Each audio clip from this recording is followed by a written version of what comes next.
నేను భరించలేనంత బాధాకరమైన చావు నాకివ్వండి. నేననుభవించే ఆ నరకయాతన వాడి ప్రేతాత్మ మీద పగరగల్చాలి. ఎంత దీక్ష పూనినావమ్మా, గుండెలో నిప్పులే నింపినావమ్మా.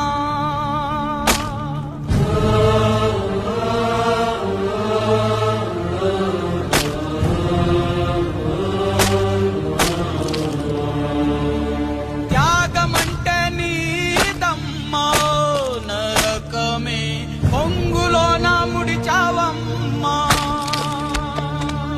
నా మరణయాతన నాకు ఆనందం, వాణ్ణి అంతం చెయ్యబోతున్నానన్న సంతోషం. జారుతున్న రక్తధారలే నీ తెగువకు హారతులు పట్టెను.